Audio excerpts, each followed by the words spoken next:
தமிழகத்தில் அண்மையில் பெய்த கனமழையால் பாதிக்கப்பட்டுள்ள குறு, சிறு மற்றும் நடுத்தர தொழில் நிறுவனங்களை மறுசீரமைக்க தேவையான அனைத்து உதவிகளும் வழங்கப்படும் என நாடாளுமன்றத்தில் மத்திய அரசு தெரிவித்துள்ளது.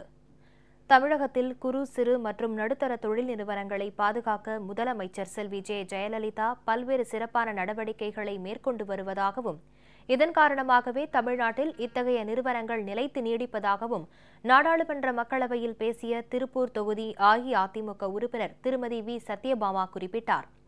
இந்த நிறுவனங்கள் எதிர்கொள்ளும் பிரச்சினைகளை தீர்க்க மத்திய அரசு நடவடிக்கை எடுக்க வேண்டும் என்றும் அவர் கேட்டுக் கொண்டார்.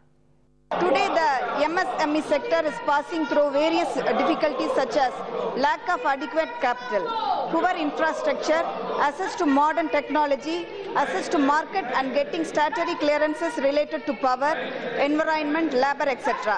As the Honorable Minister is well aware of that, the MSME sector is the largest employment provider in the country, especially in the rural sector. But this sector is being neglected. Our Honorable Amma, Government of Tamil Nadu is providing all support to this sector, and that is why the MSME sector is able to sustain in Tamil Nadu. Therefore, I would like to know from the Honorable Minister the steps being taken by the government to address these issues concerning the MSME sector.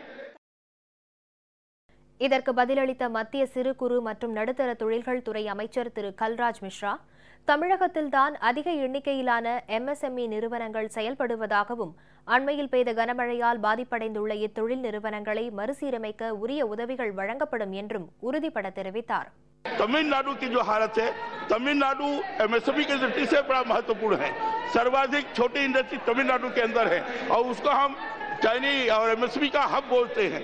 इस समय जो बरसात के कारण नुकसान हुआ है, उसको ठीक करने की दिशा में भी हमारा प्रयास चल रहा है, उस दिशा में करने की कोशिश कर रहे हैं।